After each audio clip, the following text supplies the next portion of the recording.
right, we're going to go ahead and get started tonight. Here we are in our class tonight of Biblical Principles for Financial Success, looking at a little bit about 7 secrets of Solomon,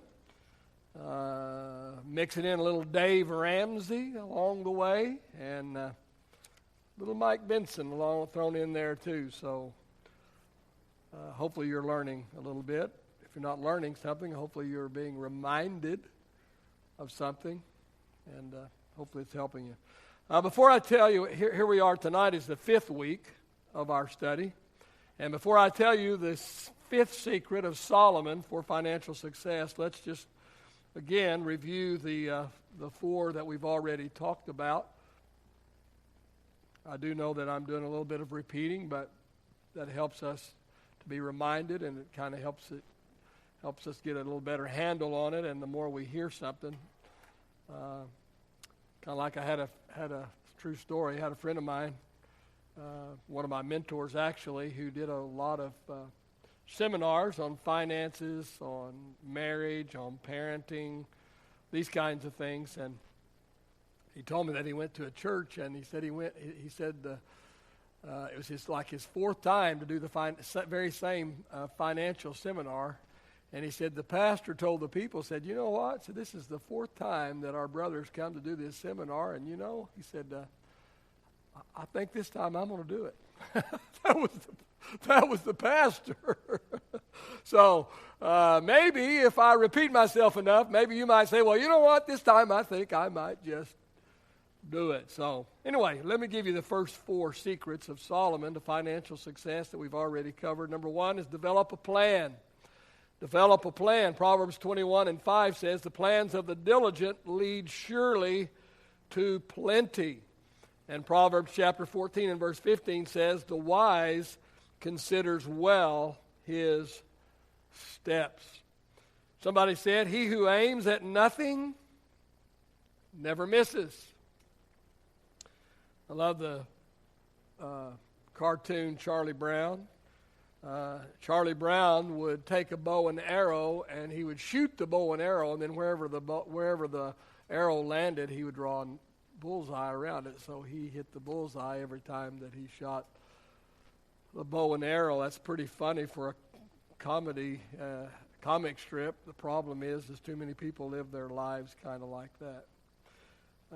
Good thing about developing a plan. With a financial plan, you can tell your money where to go instead of,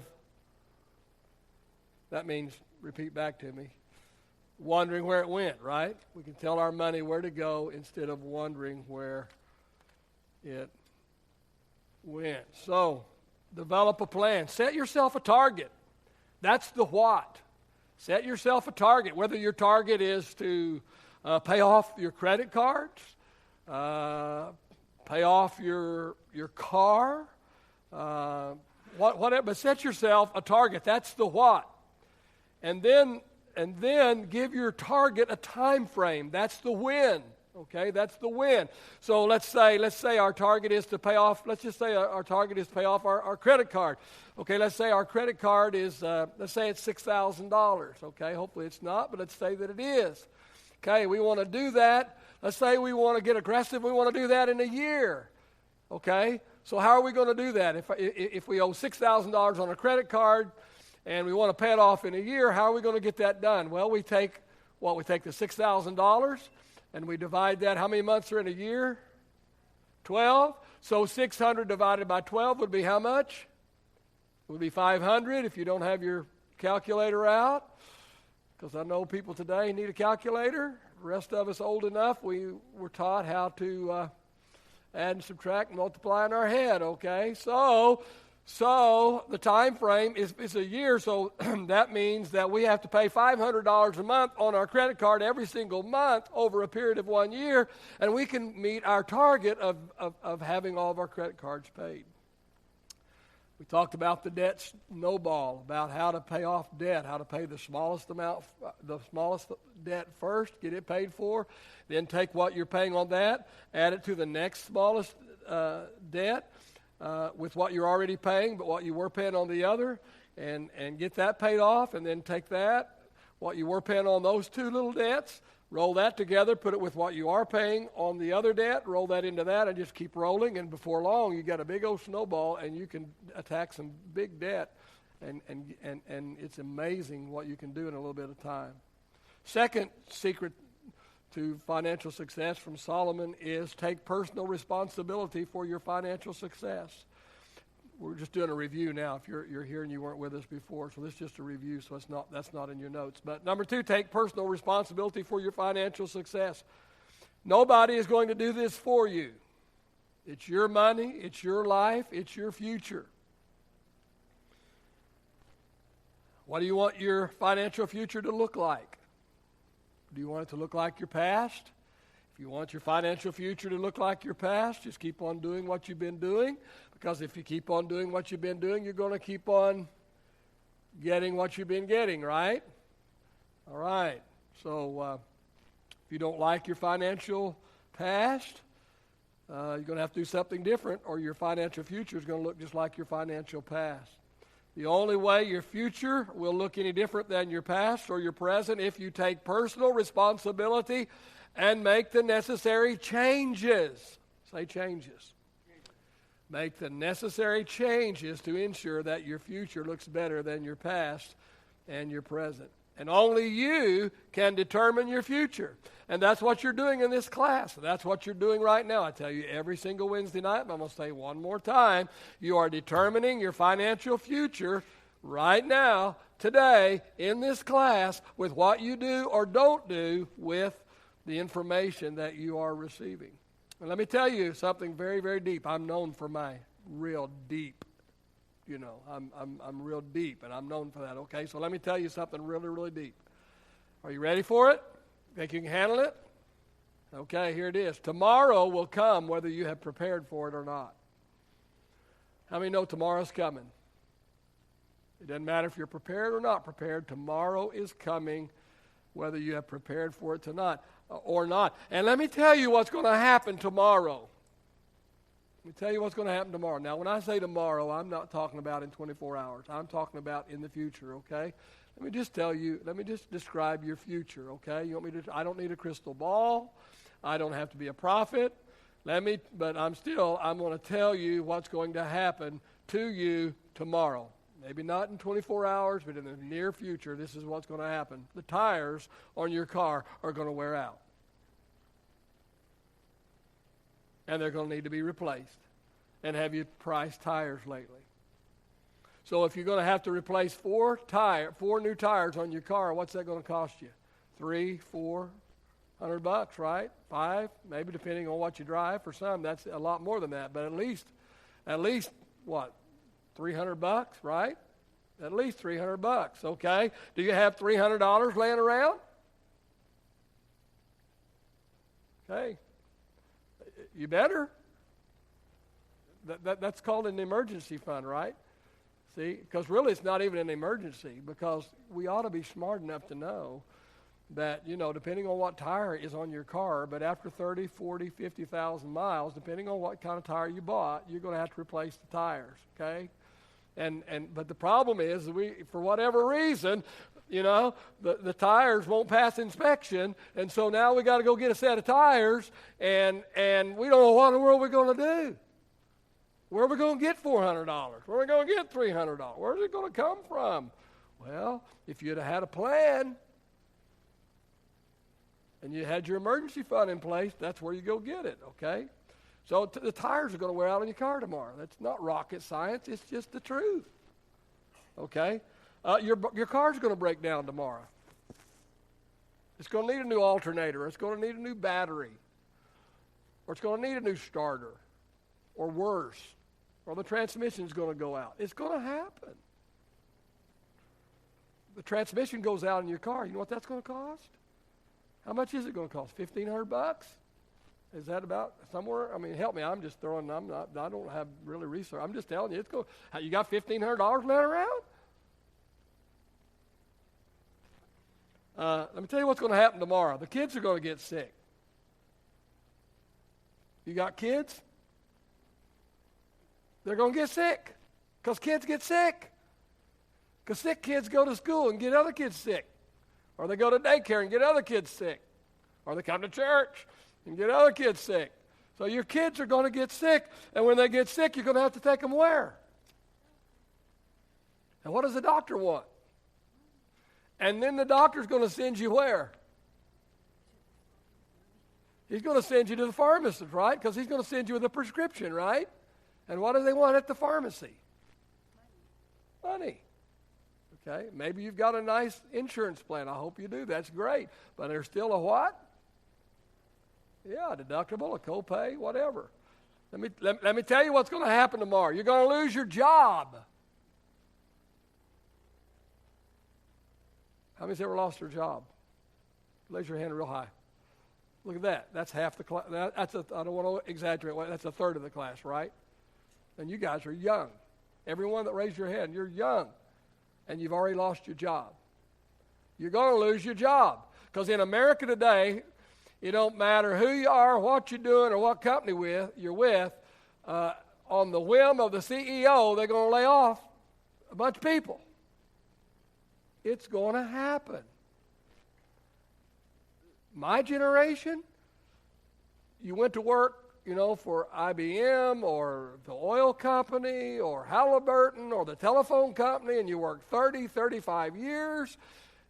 Didn't have to work unless you royally messed up. You were okay, and they kept you, and then they offered you a nice buyout, and they gave you a nice gold watch, and they gave you a ceremony, and they gave you a pension, and they patted you on the back and brought that's over. It's over. You're going to lose your job. And let me just really encourage you. You're going to lose your job more than once. Sorry. It's going to happen. Now, I hope it doesn't.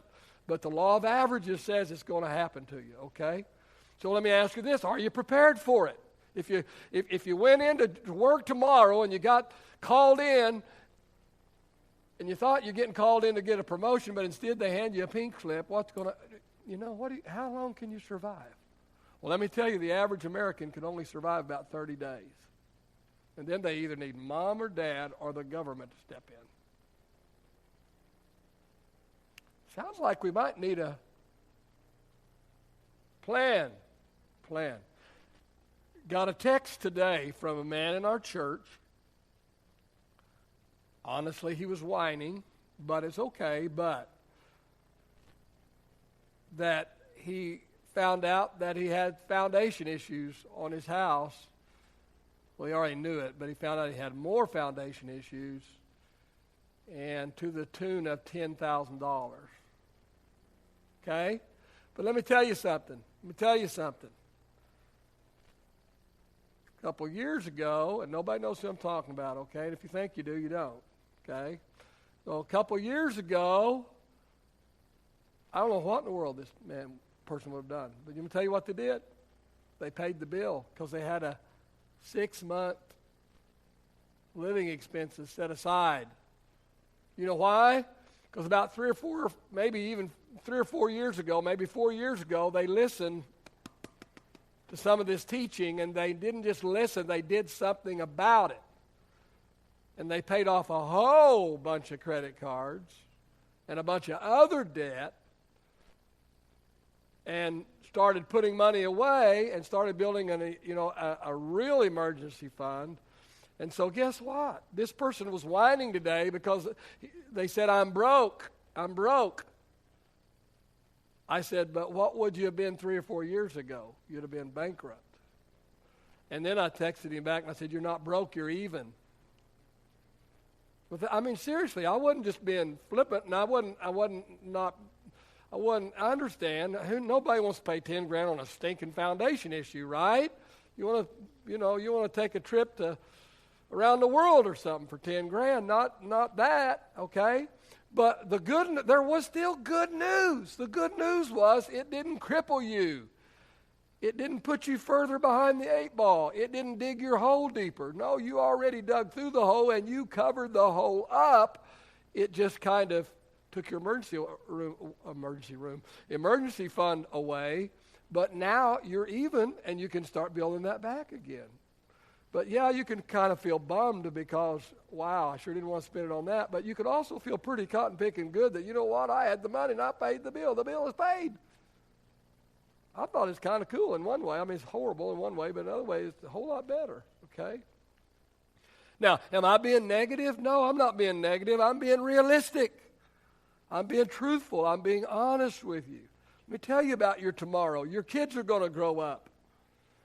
And when your kids grow up, they eat more. And you fuss about the diapers and you fuss about the formula. Wait till you start, have to give them 3 real meals a day. Especially if they're boys. I'll never forget when my son was a little guy, and he was under 12, and the kids' meal at the Sizzler, don't even have them anymore, but they had the Sizzler back then, and the kids' meal was 99 cents. Now, to put that in perspective, my meal was $3, okay? His was $1, mine was $3, so it'd be like today, maybe 5 and 15 or something, okay? But his meal for kids' meal was 99 cents. Mine was $3 at the Sizzler. Well, the difference in the meals was, of course, the portions, because it was a kid's portion, but the difference also was that the kid's steak was actually hamburger, ground beef, where mine was the real deal. And so when he got just a little, not very old, he would look at me and whine and say, "Can I have a real steak, Daddy?" Because, even as a little kid, he knew the difference between a piece of hamburger meat and a sirloin steak, And so, hey, the kids are going to get a little older, and they're going to want a real steak, Daddy. They're not going to eat on the kids' meal anymore. And so it's going to cost you more money. They're going to get in sports, and they're going to have uniforms, and they're going to take trips, and they're going to have meals while they're gone on trips. And then they're going to have to go to college. And let me tell you about the kids today. The kids today going to college, today they are squeezing 4 years of college into 6. And then they're going to get married, And I'll never forget when my, kids got married, especially when my daughter got married. And I told my wife and I told my daughter, I said, I don't have to have any say on the wedding. I know I'm just the dad. And so I don't have to have any say on the wedding at all. But here is your budget for the wedding. And you do whatever you want to, but here's your budget for the wedding. And they took the budget and laughed. And did what they wanted to anyway, okay? And it was not anywhere close to my budget, okay? So they're going to get married, and they're going to they're especially when the girl, and then they're going to be all fuzzy feeling, and all the feelings are going to go everywhere, and it's going to be correct. Are you ready for it? Are you ready for it? Tomorrow is coming, and the day's going to come when you're going to get tired, and you're not going to want to get up at 5:30 and fight the traffic and drive clear across the Metroplex to go to work anymore, or you're not going to want to do the job anymore, or for sure not 5 days a week or 6 days a week. Are you ready? Are you prepared? Tomorrow's coming, whether you are ready for it or prepared for it or not. You better get ready. You better get prepared for it. Okay? How many's tired of me hounding on this? But hey, if I can get through just 1 or 2 people, it'll just be awesome. Just be awesome. Number 3, and I promise you, this person I described a while ago with foundation issues, and I hope nobody knows who it is, but I'm going to tell you something. They have thanked me countless times for the teaching that I've done, because they listened.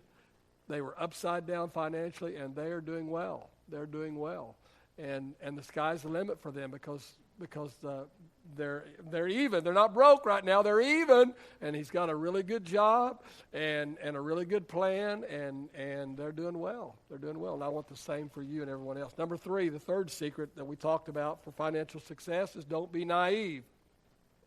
If it sounds too good to be true, it probably is. Proverbs 28:20 says a person who wants quick riches will get into trouble.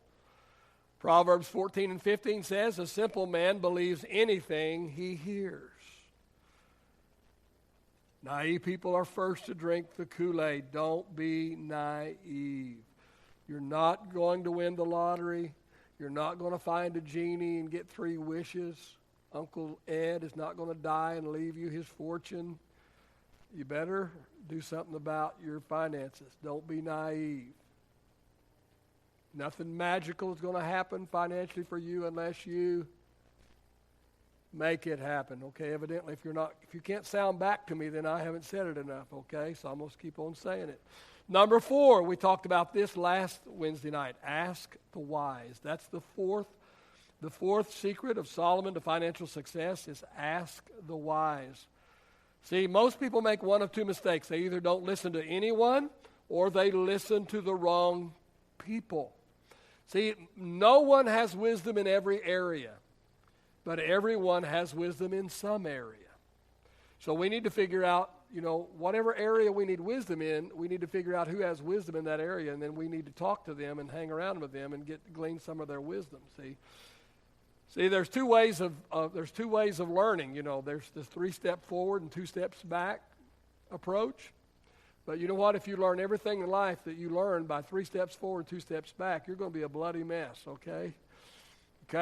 It's better to borrow somebody's wisdom along the way. Okay, you have your own wisdom that God just has given you and you develop, but then you need to borrow. You can borrow by getting a mentor. You can borrow by reading books, by going to classes, by hanging out with people that if you need wisdom in marriage, you don't go to that person that's on their 5th marriage. Okay. Somebody's been married for 30, 40, 50 years. Find out what's going on and what their secrets are, okay? So if you need financial wisdom, what do? Ask someone who has wisdom in the area of finances and hang out with them. Find out what they're doing, how they're doing it, okay? Read the books. Come to the classes. You're doing that. I commend you for it. Then do what? Do something with it, right? Do something with it. Proverbs 13:20 says, "He who walks with the wise grows wise." All right. In last week's lesson, I made this statement. Financial success has more to do with proper management of what we have than it does with how much we have. Okay? See, most people think that their problem with money has to do with the amount. If I just had more money. They think that they could fix their financial problem if they just had more money.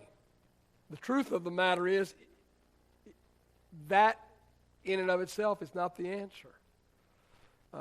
See, the problem is not always, sometimes it is, but the problem is not always the amount of money, but rather the mismanagement of what they already have. See, if they mismanage what they already have, they will mismanage the more that they get. Why do these ball players that get multi-million-dollar contracts end up at the end of their career with nothing? Many of them do. Why? Because they were never taught how to handle their money. Now, the wise ones, the smart ones, get them a good financial planner and a good financial manager to help them with their finances. But some of them, they just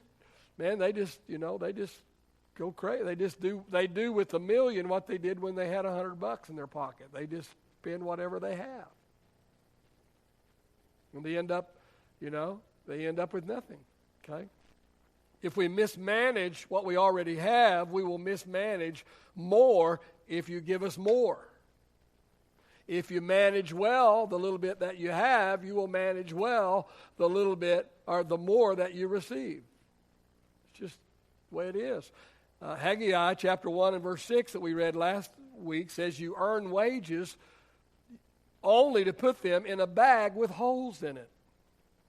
Remember I used as an illustration last week? Okay, so if my problem is I don't make enough, okay, so let's say there's a hole in my money bag. So if I put $100 in my money bag, I got a hole in it, how much is going to go out? $100, right? If I put $1,000 in my money bag, if it's got a hole in it, how much is going to go out? 1,000? If I put $1 million in my money bag with a hole in it, how much is going out, Ticho? $1 million. Why? So is the problem with how much is going in the money bag or what is going out the money bag? Is the problem with the input, or is the problem with the hole in the bag? Problems with the hole in the bag. So is the way I fix my problem, is it by putting more money in the top of my money bag, or is it in in sealing up the hole in the bottom of my money bag. Yeah, sealing up the hole, okay? When you think about that, it makes a little more sense, doesn't it? It really helps. And I know I've already said this again. We got people here that's not been to any of it, and some of you forgot already. But and I already forgot what I was about to say. I just love that. Don't you just love that? It don't ever happen to you guys, does it? But it does to me. Yeah. Okay, I really forgot where I was going. It was really, really good, I promise you. Okay. Huh? Did it? All right.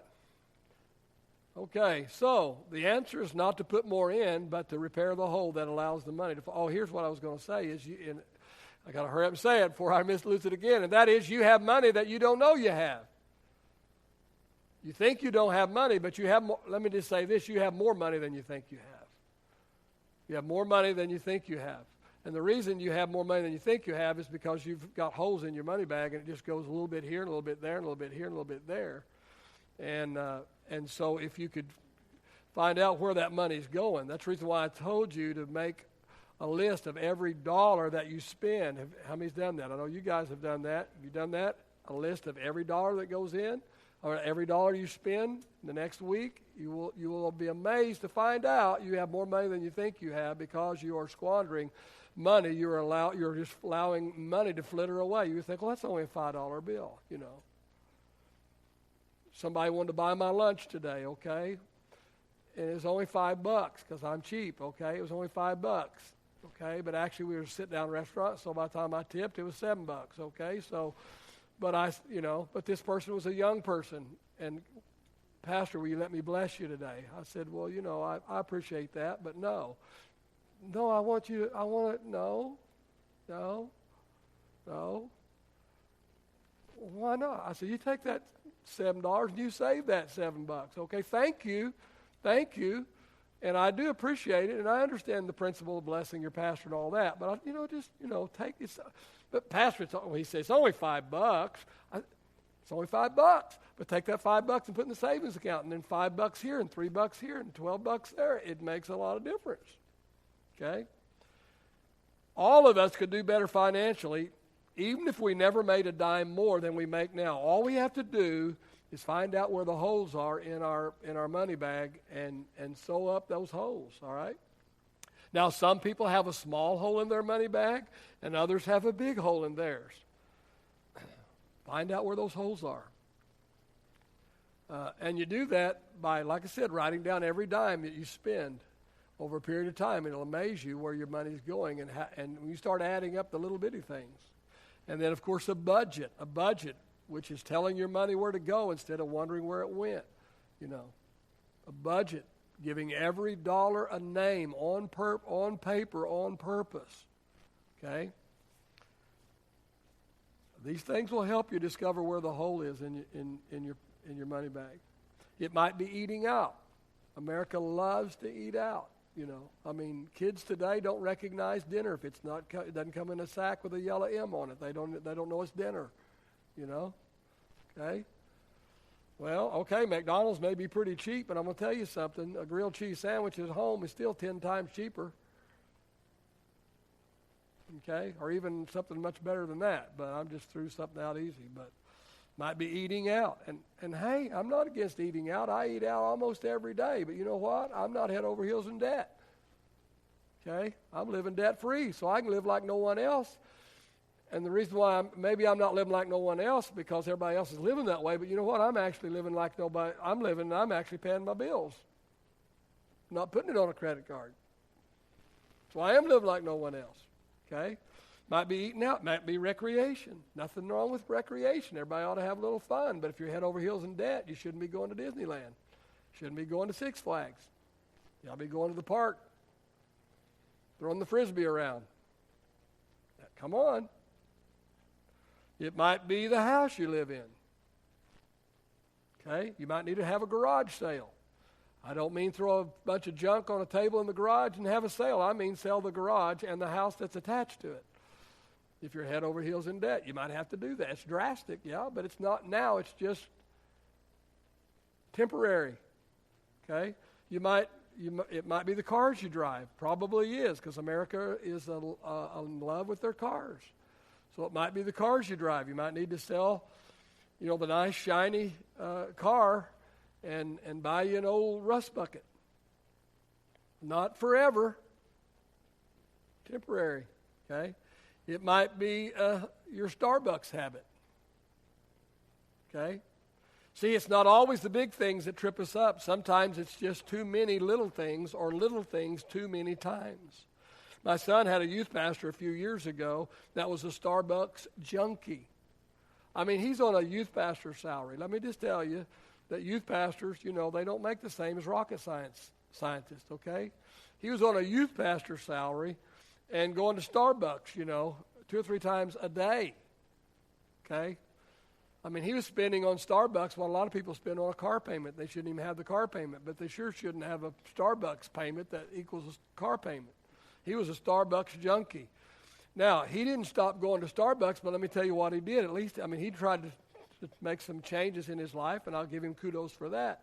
He probably just should have cut out Starbucks altogether until he got his finances in order, but at least what he did was he started buying a Starbucks gift card for himself for X amount of dollars. I don't know how much he put on there, but a reasonable, at least in his mind, a reasonable amount. And so, he may go to Starbucks, after 2 weeks into the month, and they say, sorry, there's nothing on this Starbucks card. Well, he didn't go to Starbucks for 2 weeks until the next month rolled around, and he went and got him a Starbucks card and put that on there, okay?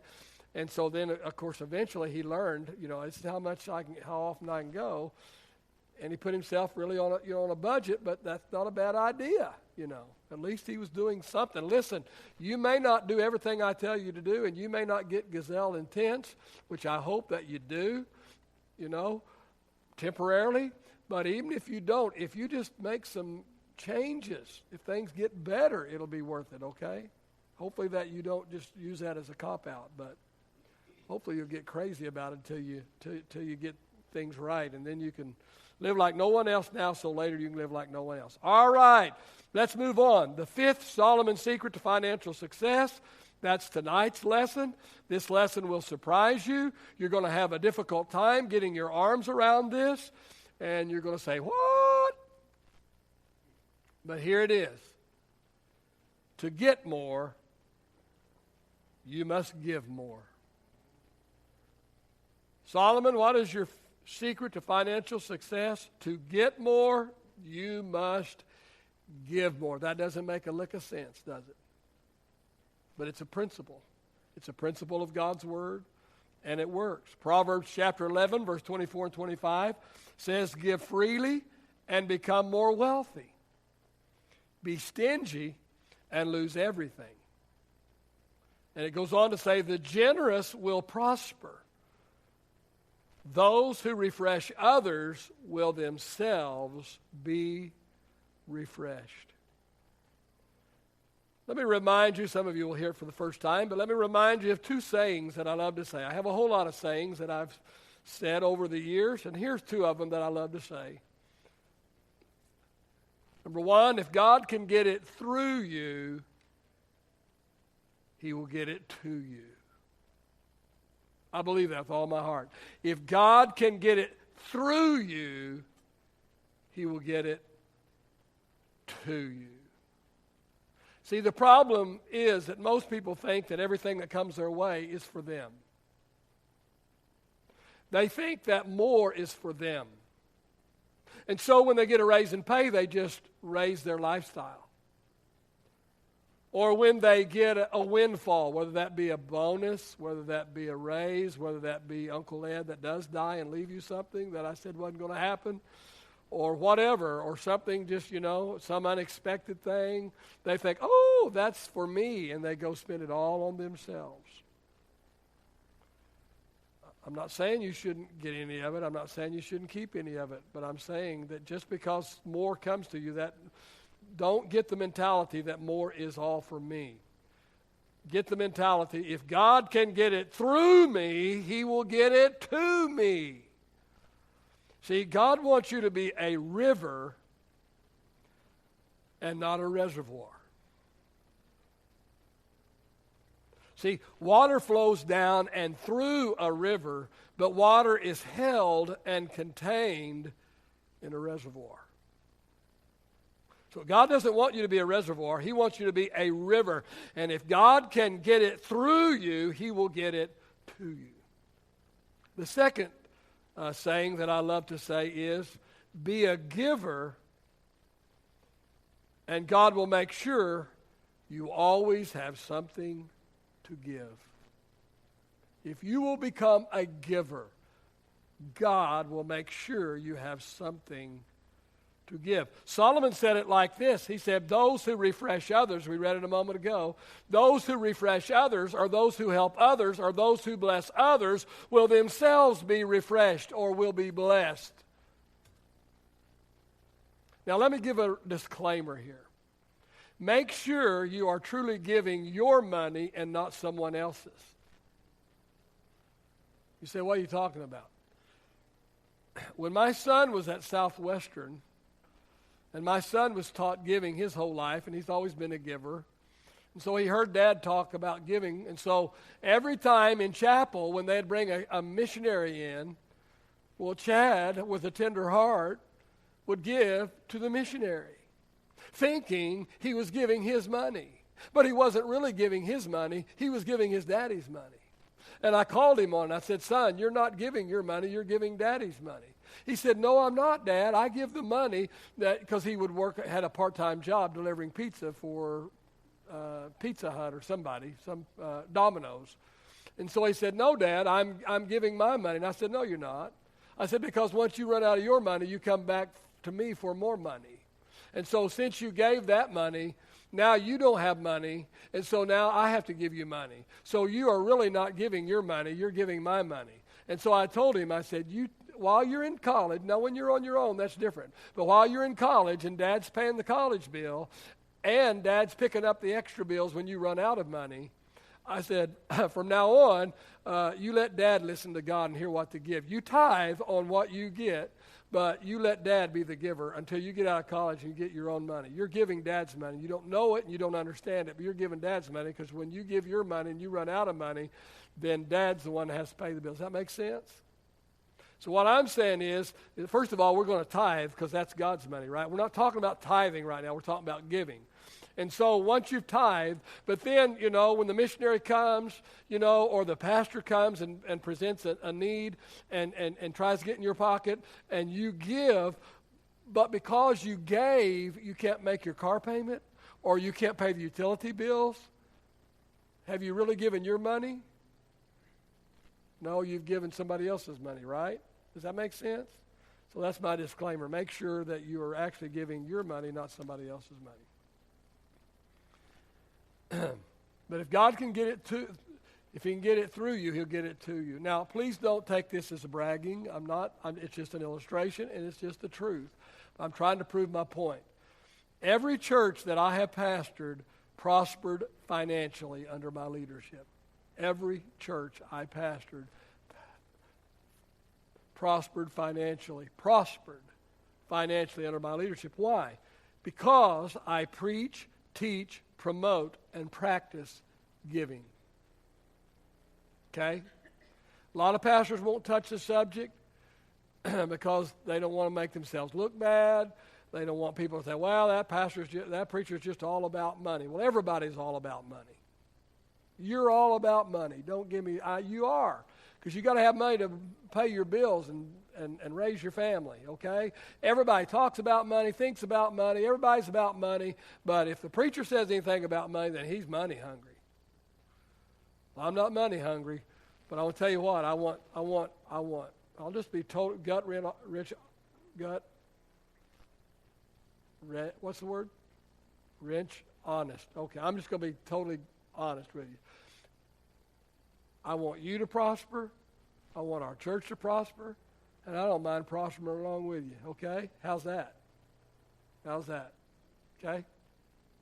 And I believe that if God can get it through us, He'll get it to us. And so I preach, teach, promote, and practice giving. And because I preach, teach, promote, and practice giving, the people start doing that. Not everybody, but most of the people start doing that. And so when the people start doing that, guess what? The church becomes blessed, and the people in the church start getting blessed. And so the churches that I pastor prosper. The churches I pastor, they give.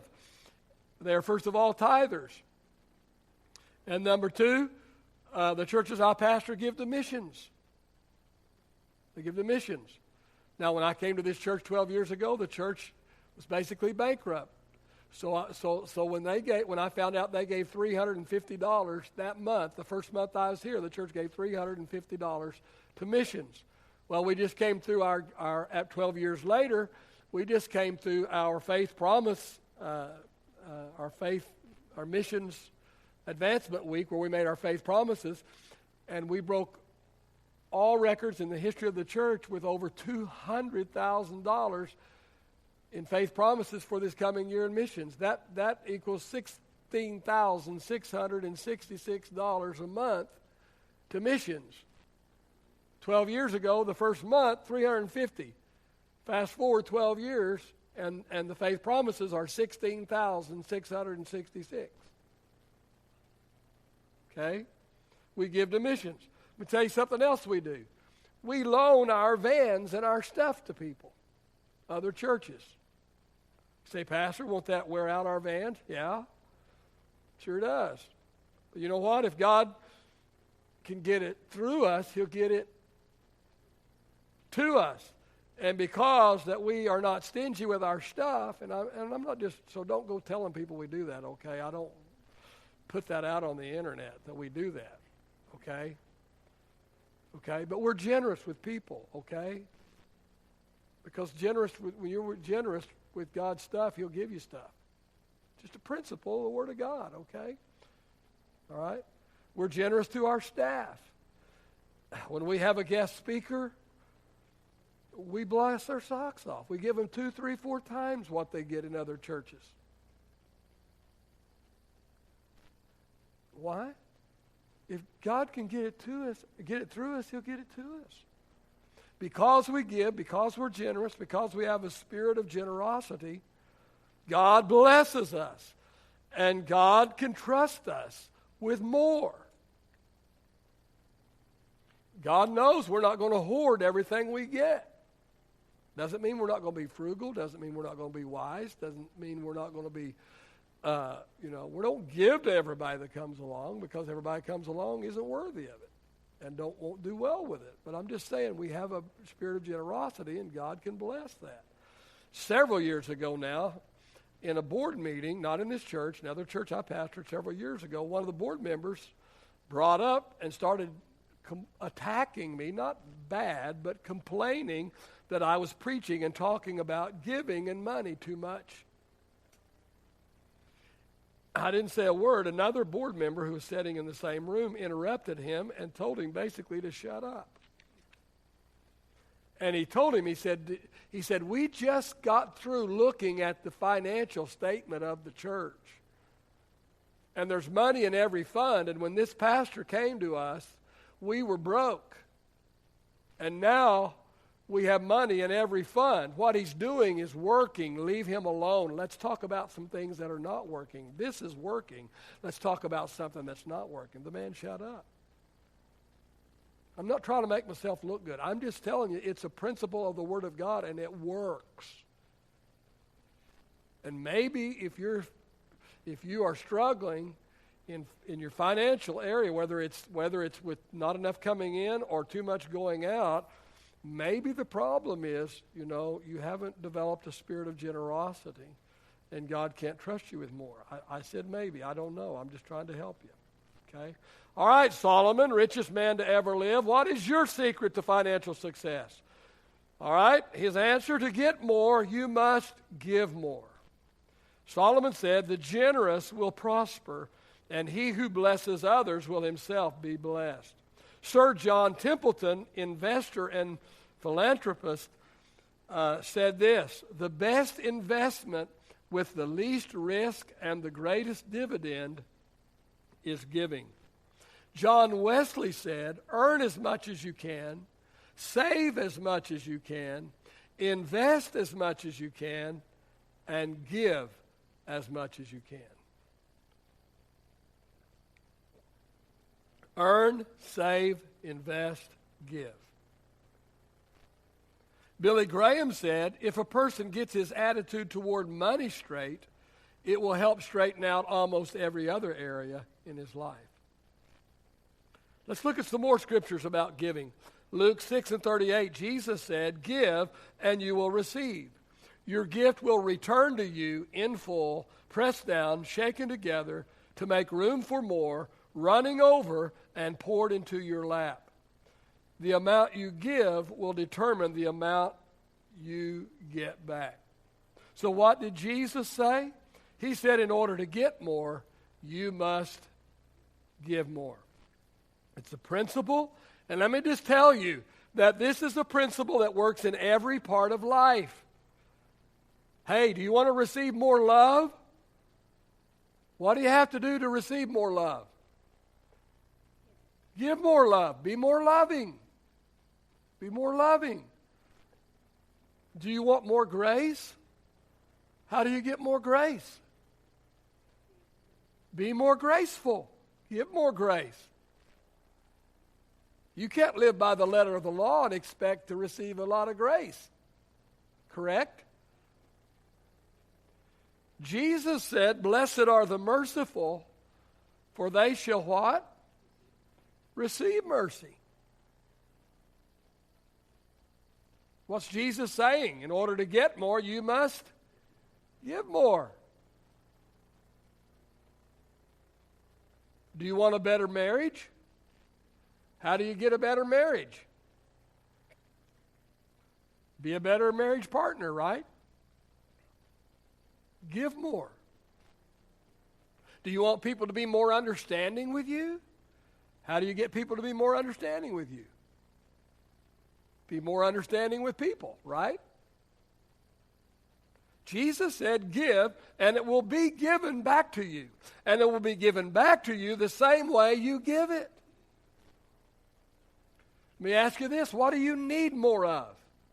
Whatever you need more of, give that out to others. And give it gladly, and give it freely, and give it with a good attitude, and give it generously.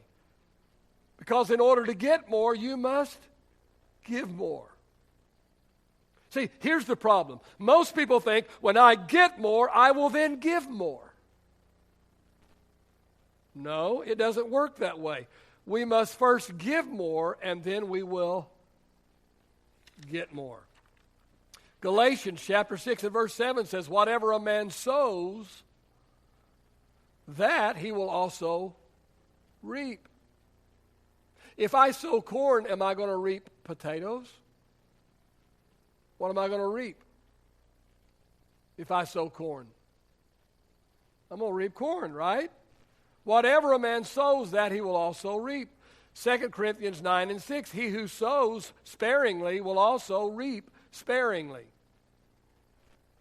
So if I put 2 little seeds in the ground, am I going to get a 1,000-acre harvest?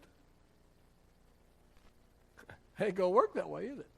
So if I sow with a couple little bitty seeds, what am I going to get? A harvest that 2 little seeds will bring me, right?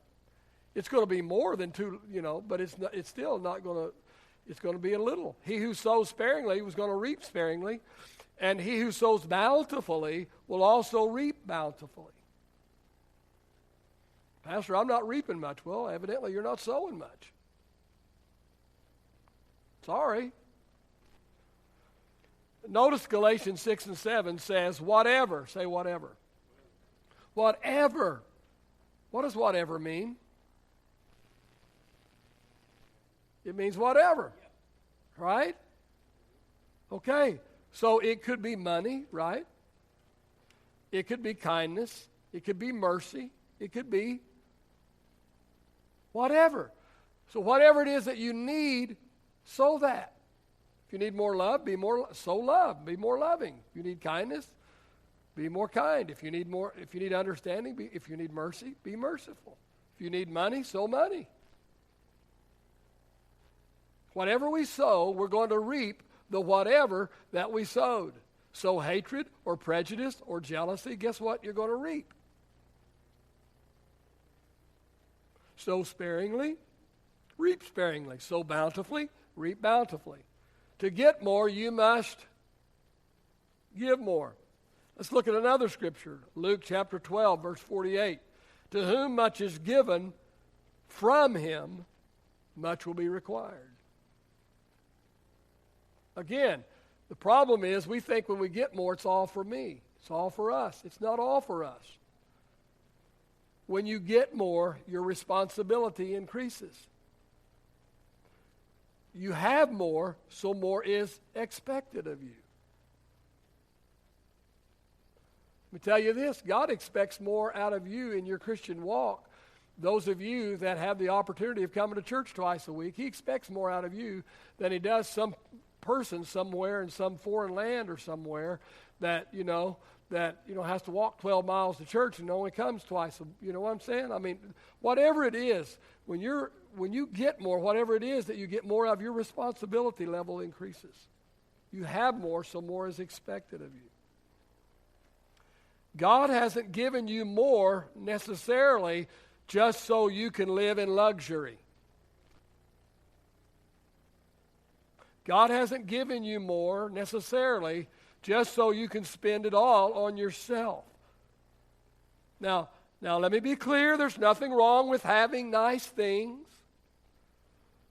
Nothing wrong with living a reasonably comfortable lifestyle. But if you have more than most other people have, then you should use your resources wisely. And you should invest in God's work, and you should share with others who don't have. I'm not telling you should give half your money away to the poor, but I'm telling you that just because God gives you more, that's not necessarily just for you and to heap on yourself and to live a more luxurious lifestyle. And you are going to stand before God. You are going to give an account of what you did with what He gave you.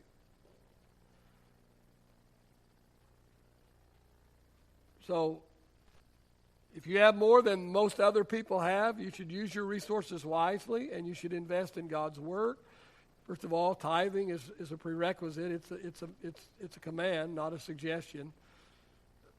Actually, if you'll read the Word, you'll find offerings are commanded also. And also, it's commanded to share with, if you see your brother have a need and you shut up your bowels of compassion from him, how does the love of God abide in you? That sounds pretty much like a command there to me too. Okay? Now, let me qualify this last statement that you should share with others who don't have. I do not believe you should share with the lazy who do not have because they're too lazy to work. The guy that holds a sign, "Will work for food," well, go get a job. Okay? Go get a job. Okay, well, he can't get a job. Well, okay, maybe, but 9.9 times out of 10 he can. At 7-Eleven, or mowing somebody's grass or something. Okay? All right?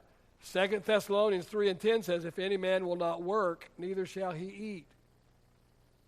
Okay? So I don't believe we should share with the lazy who don't have because they're too lazy to work. Okay? Now, if God tells you to give money to that man standing on the corner, will work for food. If God tells you that and you know it's God and not just your little tender heart, then please give him money, okay? But I'm telling you, sometimes you follow him home and he's living better than you're living. Okay? Enough said there. I don't believe that you should share with people who don't have because they have mismanaged their own money. Okay? It's just me. You can do what you want. But if they mismanage their money that they worked hard for, they will surely mismanage the money you give to them that they didn't work for. Just saying. All right. Exceptions to every rule. Please understand that. But people who are really trying, people who are doing the best they can with what they have, and yet they are still struggling or they are still coming up short, those who have an abundance should share some of what they have with others, with them, with somebody really struggling and really trying. Okay? 1 I already quoted it. 1 John chapter 3, verse 17 and 18. If someone has enough money to live well and sees a brother or sister in need but shows no compassion, how can God's love be in that person? Dear children, do not merely say that you love each other, but show the truth by your actions. Remember what I said earlier. If you will become a giver, God will make sure you always have something to give.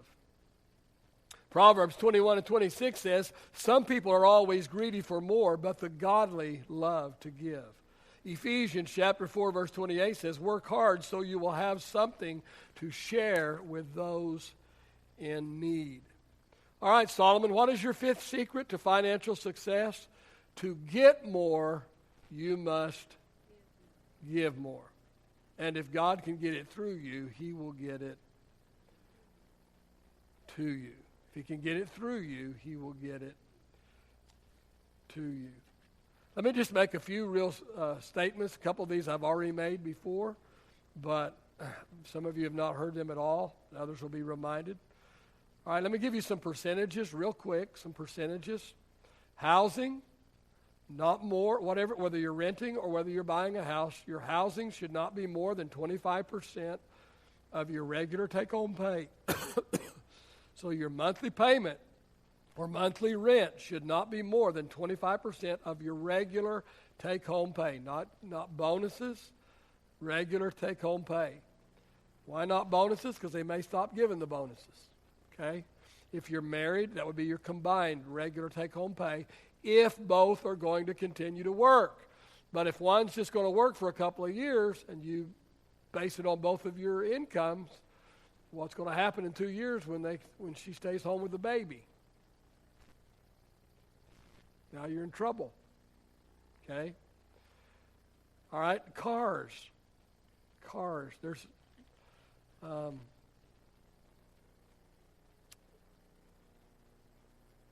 everything, every wheel that turns in your house, whether your cars, motorcycles, boats, motors, everything combined should not be more than 50% of your take-home pay. All your cars, every wheel that turns, whether it be a motorcycle, a boat, an RV, anything, total it all up, and it should not be more than 50% of your take-home pay. Never buy a new car. I know you're going to love me for this. Unless, hey, you can do whatever you want to, okay? I'm just teaching.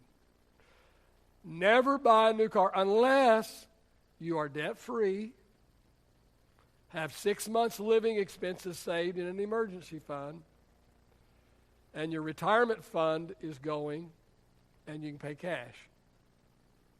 Then you can buy a new car. Dave Ramsey says don't buy a new car unless you can do all those and you are a millionaire. So I'm liberal. Why don't I buy a new car? Well, because it's the worst investment you can make. A new car is the worst investment you can make. You will lose 20 to 30% of the purchase value the first year. You're buying something that every time the wheel rolls around, the tire rolls around, it's worth less.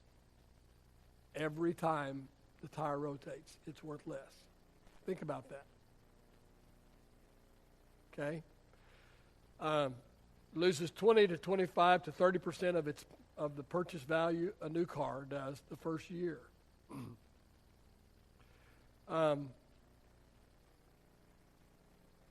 Loses 60% of its value the first 4 to 5 years. Okay? So why am I doing that?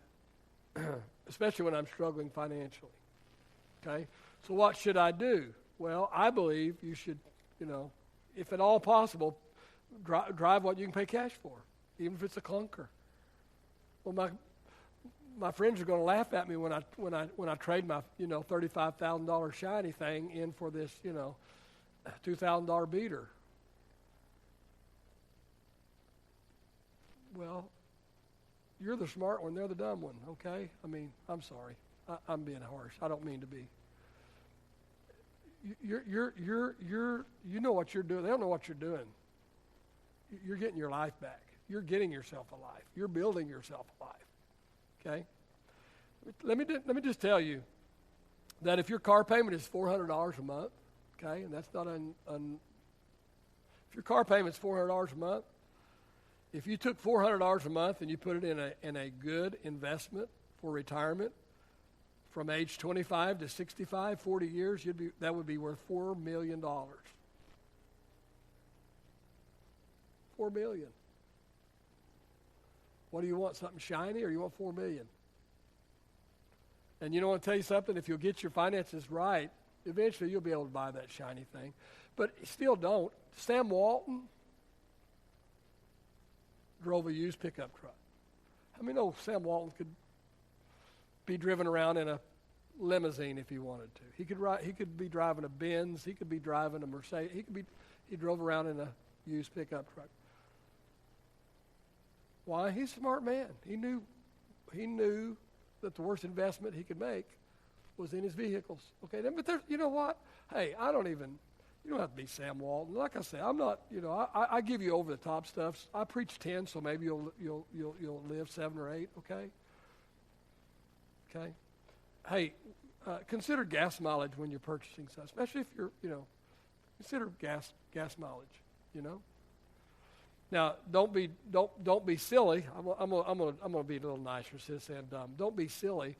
And when gas goes back up to $4, which it will, don't say, "Well, I got to get rid of my gas guzzler that I pay, that I don't have any payment on, and I need to go out and buy me a new little vehicle that gets me 30 miles to the gallon." Don't do that. That's silly.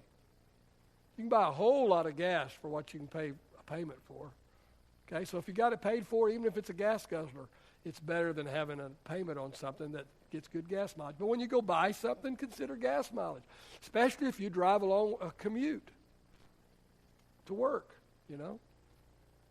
Just use common sense, and don't let the shiny boats, and the star, don't let that sway you, all right? Retirement.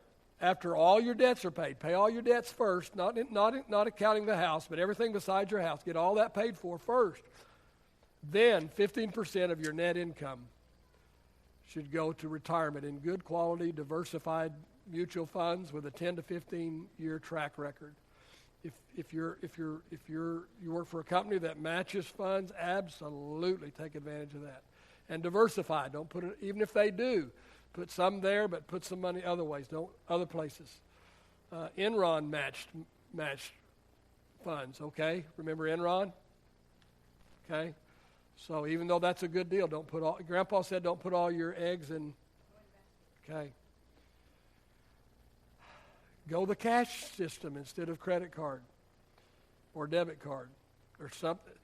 The experts say that you'll spend 25%, I'm talking about percentages now, you'll spend 25% less using cash than you will even using your debit card, because there's no pain in a debit card. Whether it's a $4 latte or a $200 grocery bill, it's still just the swipe of the card, right?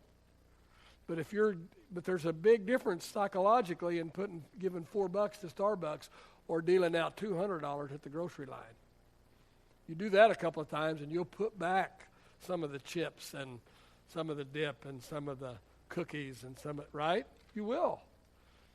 It's documented fact. You'll spend 25% less using cash than you will, even if you pay off your credit card every month. Okay? Use the envelope system. Use the envelope system, where you make your budget, and then every budget item the money's put in. Now, you couldn't do that with your house payment, probably not with your car payment if you still have the car payment, but everything else you've got your envelopes, grocery money, entertainment money, all those envelopes. And when the envelope's empty, you go rob from the other envelope, right?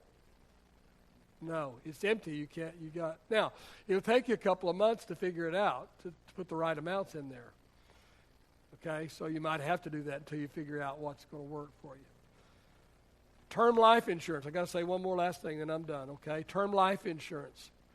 you should have term life insurance. Term, say term. Term life insurance. Take term life insurance. Don't let somebody sell you some ooey-gooey insurance that sounds good. Buy the term life insurance, use whatever the ooey-gooey was, and put that in your retirement. Okay? Term life insurance. 10 times, say 10 times. 10 times your annual salary. So if your annual salary is $50,000 a year, you should have how much in term life insurance? $500,000. Okay? If your salary is $25,000, you should have how much? $250,000 in term life insurance. Okay?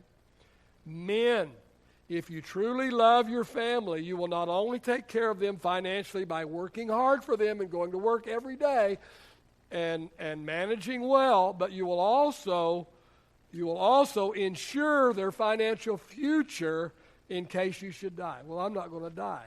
Well, let me tell you something. Nobody plans to die. But guess what? Everybody dies. Well, nobody dies at 25. Well, yes, they do. Because I've buried babies, I've buried teenagers, I've buried young adults, I've buried middle-aged people, and I've married senior citizens. Everybody dies, and nobody knows when they're going to die. And the time to get that is when you are young, Ticho. How old are you, Ticho? 29. You can get term life insurance for peanuts, man. It's cheap. Cheap. Do you have some? Okay. Yeah, it's cheap. Old geezer like me, it costs a lot of money. I'm worth a whole lot more dead than I am alive, okay? But I've already told my wife that, in 5 years when my term life insurance expires, I'm not getting more life insurance.